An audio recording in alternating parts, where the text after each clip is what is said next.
Donc, le sujet de ce soir est assez passionnant, comme tous les sujets lors de nos rencontres. Mais là, en l'occurrence, il fait suite à une visio qui avait déjà enregistré sur les ressources humaines et sur le recrutement.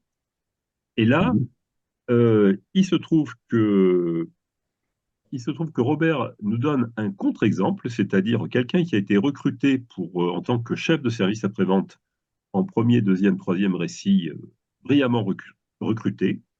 Et puis, au cours des 20 jours, des 2 mois d'essai, pardon, au cours des 2 mois d'essai, eh bien, il se trouve que le gars dit, bah, moi finalement, j'en ai marre de votre affaire, je ne veux plus prendre de responsabilité à gérer les plannings et tout ça, ça me prend la tête. Et du coup, évidemment, l'essai n'a pas été conclu, il n'a pas été transformé. J'ai résumé, Robert? C'est parfait, c'est tout à fait ça, quoi. Tout à fait. Al- Alors, tu as la parole pour l'analyse, justement. Pourquoi est-ce que les premiers, deuxième, troisième récits n'ont pas été efficaces en l'occurrence? Et qu'est-ce que tu proposes comme outil complémentaire, justement, pour déjouer les pièges des excellents comédiens lors de Alors, je ne sais recrutement? pas s'il était comédien, mais de fait, c'est un gars qui avait travaillé en Allemagne, enfin, son CV était vraiment, il avait fait plusieurs entreprises. Et quand moi, parce que c'est moi qui ai fait les entretiens, il m'a explicité ce qu'il avait fait. Réellement, je suis allé jusqu'au troisième récit tranquillement. Il me donnait toutes les décisions. Alors, on voit que dans la période d'essai, au niveau technique, il était très puissant. Il avait trouvé des résolutions à des problèmes. Donc, au niveau technique, euh, l'entretien avait été ajusté, c'est-à-dire qu'il avait les compétences du métier. Par contre, ce qui s'est passé, c'est qu'à un moment donné, il va nous révéler quelque chose qui était de son intérieur. Je ne veux pas prendre aucune responsabilité. Et cet énoncé-là, qui ne voulait pas prendre de responsabilité, n'avait pas du tout été présenté dans son CV, puisqu'il avait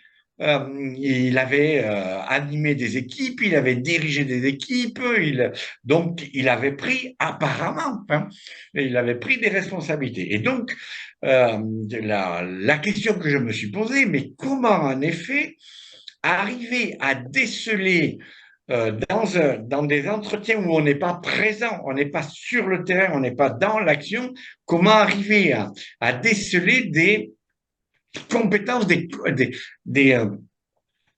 attitudes, des comportements qui sont là au moment où je le reçois, mais j'ai pas les techniques enfin, avec l'entretien d'explicitation, il nous donne pas les techniques pour aller chercher les comportements qui sont cachés.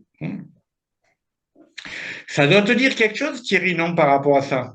Et je ne suis pas allé j'ai pas découvert ce manque-là. Donc, je me suis posé la question, comment faire? C'est là que je me suis dit, tiens, ça serait peut-être intéressant que les techniques d'explicitation, on les confronte à la réalité. C'est-à-dire qu'au lieu, par exemple, de faire un entretien sur que la personne nous raconte tout ce qu'elle a pu faire et qu'on aille jusqu'au récit, de les mettre en situation réelle de gestion d'équipe, donc de les mettre plus en expérience réelle et pas simplement en relecture.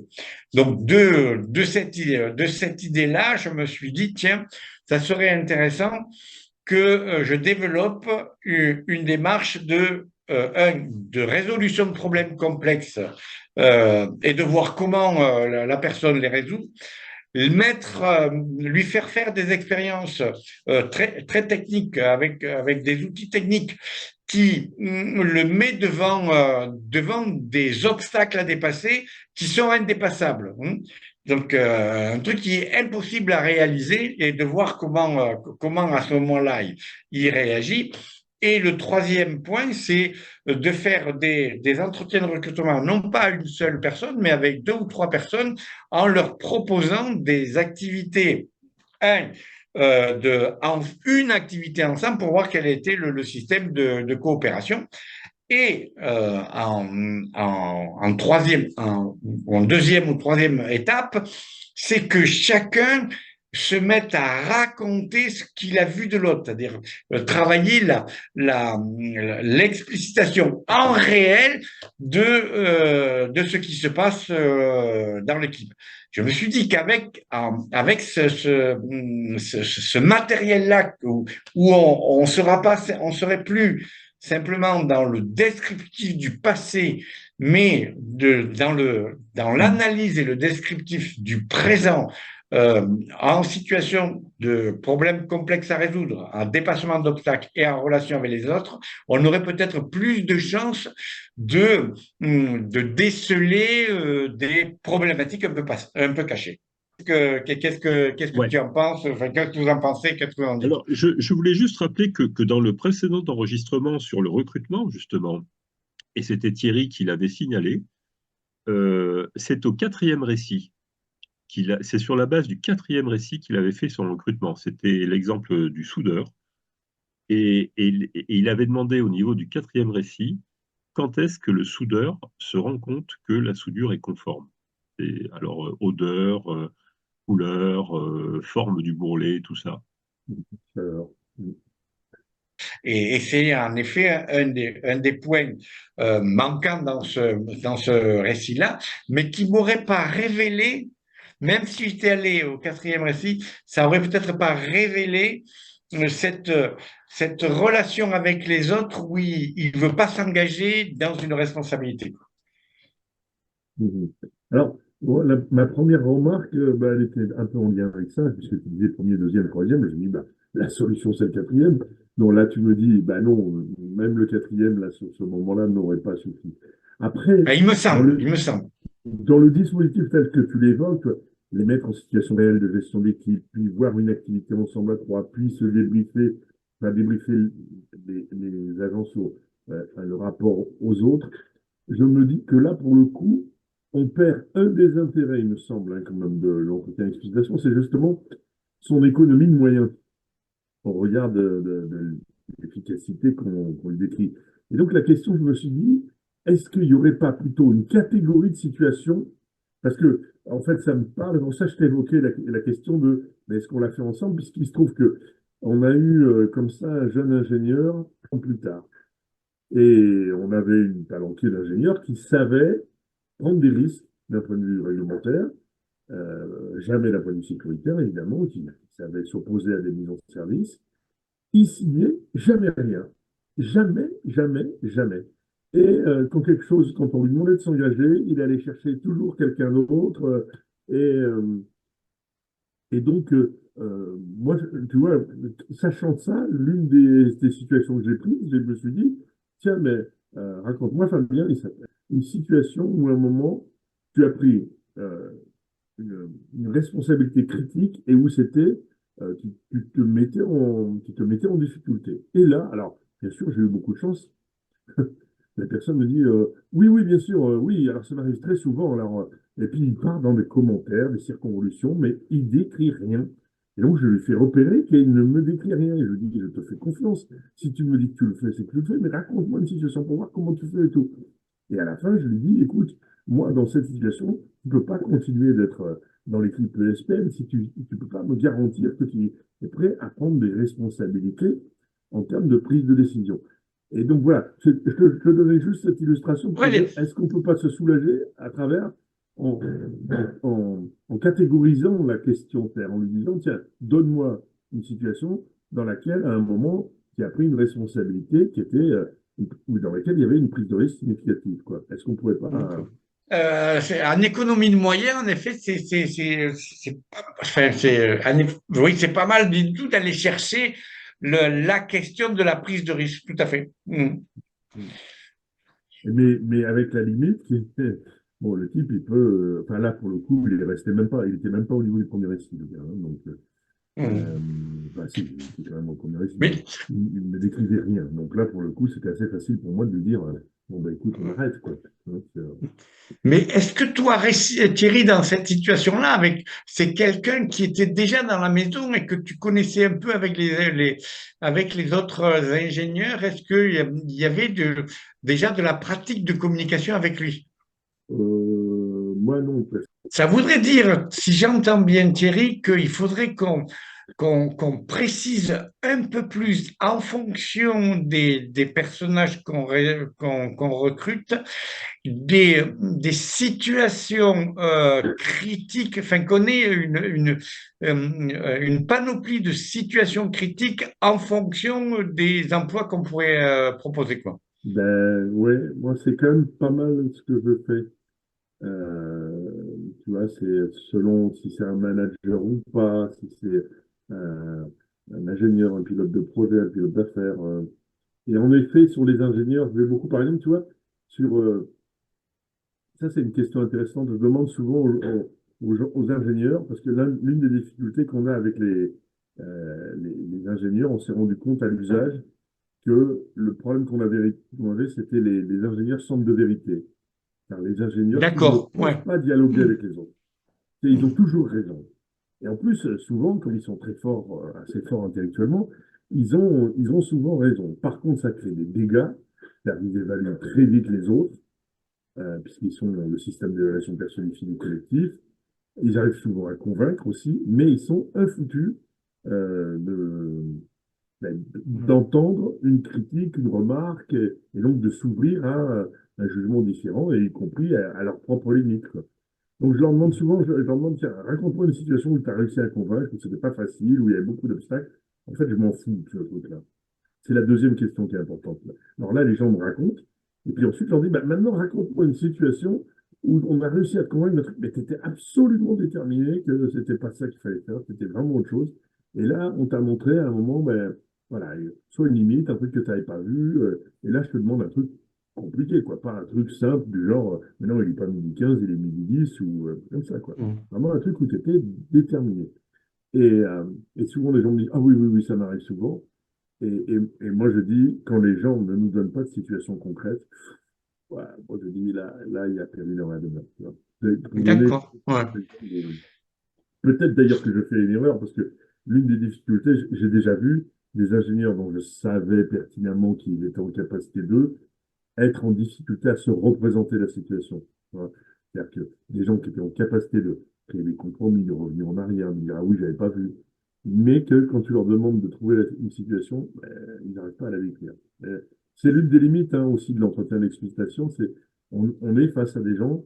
Alors je sais qu'on peut utiliser la schématisation pour ça, pour les aider, mais on est face à des gens parfois qui n'ont pas de capacité de représentation. Mais pour moi, ça me pose un autre problème. Je ne peux pas demander à quelqu'un d'interagir avec une machine nucléaire si le type il n'est pas en capacité de se représenter. Comme ça. Oui, c'est ça ouais. Alors, l'intérêt que toi, tu as dans le recrutement, c'est que toi, tu as les situations, tu as des situations très claires que tu connais en termes de management parce que ben, ils rentrent dans l'entreprise que toi, tu connais bien, quoi. Oui, c'est ça, exactement. Oui, ça, oui. Et en effet, la question que je me posais, mais en t'écoutant, c'est de me dire, tiens, comment dans une entreprise, il faut que j'aille avant tout chercher la structure de l'entreprise, ces organisations, ces lieux de tension et ces lieux de conflit pour en effet, les connaissant, à Mm, ce moment-là, poser des questions mm, sur ces moments critiques, quoi. mm, mm, mm, mm. Parce que par exemple, là, le gars, c'était quoi? Il voulait pas prendre de responsabilité sur quoi? C'était. Ben c'était, il était chef enfin, il a été appelé pour être chef d'un service après-vente mécanique, d'un appareil. Enfin, et donc lui, il devait recevoir le client, analyser la panne que le client présentait, faire une fiche d'intervention et de faire un devis et puis après une fiche de livraison. Et pour faire le devis ou pour identifier quels travaux il devait faire, il voulait pas signer parce que il voulait pas prendre la responsabilité de se tromper, quoi. Ah, d'accord. D'accord. Et ça, c'est apparu, c'est étrange parce que c'est apparu, alors, assez rapidement parce que dans cette démarche-là, moi je dis, comme il y a ce souci-là de l'entretien d'explicitation qui a cette fameuse limite, on n'a pas les gens en présent, ils peuvent nous cacher. Donc moi j'avais demandé à l'entreprise que toutes les semaines, ils fassent un entretien d'explicitation de tout ce qui s'était passé dans la semaine. Et c'est dans ces moments-là d'explicitation au bout de la troisième semaine, quatrième semaine, qu'est apparu quand il disait non, je ne veux pas prendre la responsabilité. Donc on voit que en combinant l'entretien d'explicitation au début, qui valide à ses compétences, et il en a réellement, c'était vraiment un gars d'une grosse pointure, hein, et en fait, la période d'essai, quand on la prend assez tôt, ben, va vérifier ce truc-là, quoi. Le problème pour l'entreprise, et c'est ce que m'a dit le patron, c'est que quand ils s'engagent sur une période d'essai et qu'ils doivent arrêter, c'est très difficile d'arrêter la période d'essai sur des problématiques de ce type-là, quoi. C'est ça c'est comment on peut progressivement diminuer des engagements de ce type-là, quoi. Pascal, tu nous dis qu'il reste plus grand temps, c'est ça? Alors, il reste 10 minutes, mais j'aurais Ouais. voulu poser une question complémentaire parce que peut-être est-ce que le gars veut plus prendre de responsabilité parce que c'est la panique dans l'entreprise. C'est des choses qui se voient aussi, hein. C'est-à-dire que tout le monde fait un peu n'importe quoi et en fait, il a beau faire un planning, personne ne le respecte. C'est une suggestion.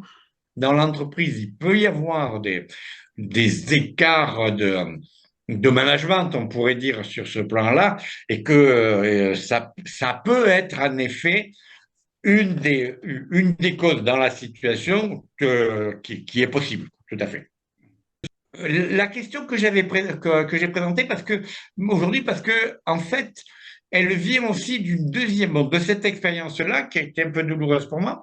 Et la deuxième, c'est que il y a une entreprise pour laquelle j'avais travaillé il y a une dizaine d'années qui me dit aujourd'hui, on a un gros souci de recrutement, c'est toutes les personnes qu'on recrute ont des comportements très aléatoires après coup, on est coincé, et donc qui me disent est-ce que ben, tu pourrais pas venir nous proposer, enfin, faire un travail de recrutement pour sortir et découvrir ces comportements très difficiles à découvrir dans le temps de l'entretien. C'est entre autres pour ça que l'échange qu'on a pu avoir euh, peut m'aider à voir comment répondre à cette entreprise-là que je dois voir mardi prochain. D'accord. Mais juste ce que tu as dit là, Robert, sur les différents dispositifs que tu proposais, c'est-à-dire les mettre en situation réelle de gestion d'équipe avec des obstacles à dépasser, leur faire faire une activité ensemble, puis ensuite débriefer. Tu as mis en place ça ou c'est juste à l'état d'idée pour l'instant? Alors ça, je l'ai mis en place. Je l'ai mis en place pour l'évaluation des compétences des travailleurs en situation de handicap dans les AT. Je recevais trois travailleurs en même temps. Je leur demandais de se présenter mutuellement, que chacun dise à l'autre ce qu'il avait entendu, ça c'était le premier temps. Après, je leur faisais faire un travail technique lié avec un truc électrique, avec un système électrique qu'on touche pas, très, très manuel. Et là, il y avait un moment où il y avait un obstacle, on pouvait pas le dépasser, on pouvait que se planter.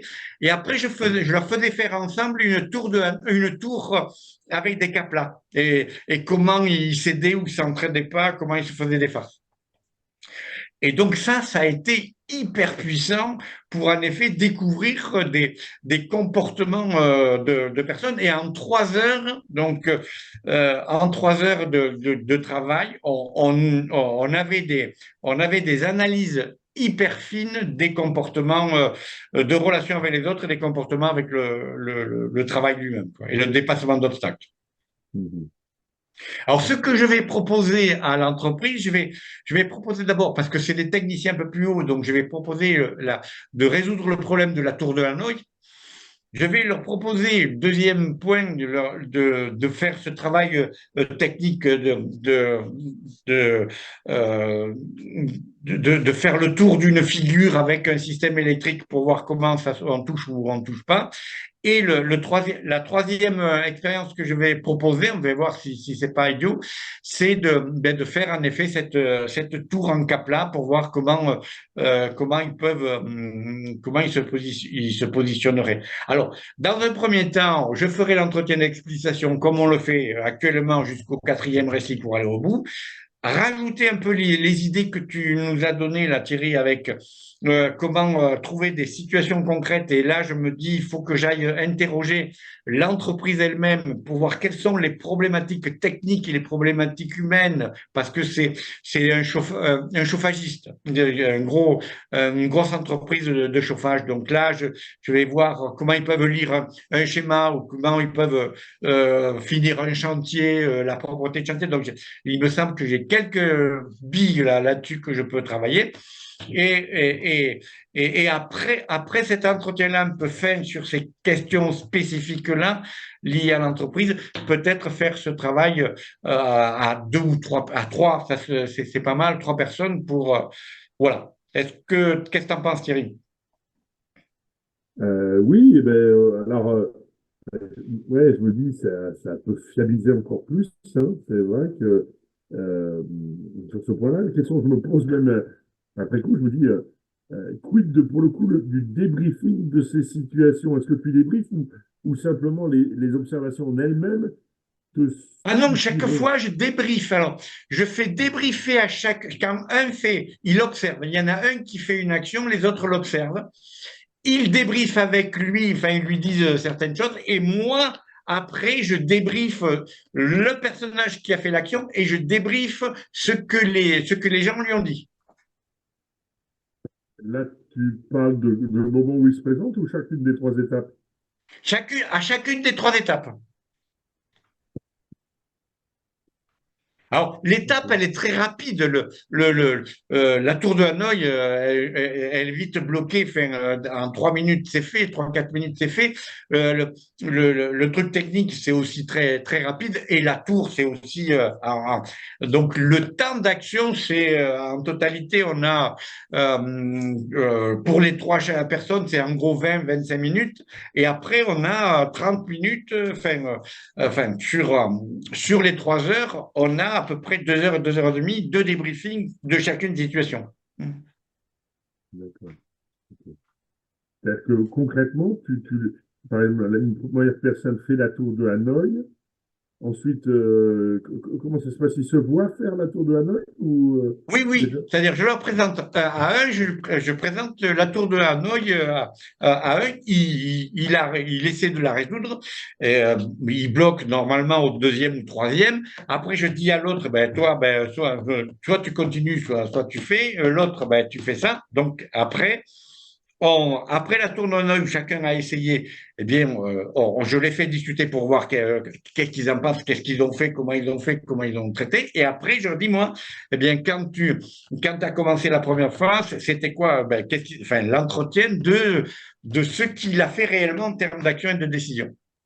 Hmm. Mais c'est parce que tu pars du prédicat que la coactivité est un élément critique dans le fonctionnement de l'entreprise. Alors, euh, alors la coactivité, c'est plutôt quand je travaille la montée de la tour avec les caplas. Là, on va le faire ensemble. Alors Hmm. que avant, je travaille plus la capacité d'observer, la capacité de se représenter et de représenter les autres. C'est plus je fais là de l'entretien d'explicitation à partir de situations réelles. Merci. Oui, la tour de Hanoï, c'est individuel et la tour de Kaplan, c'est collectif. D'accord.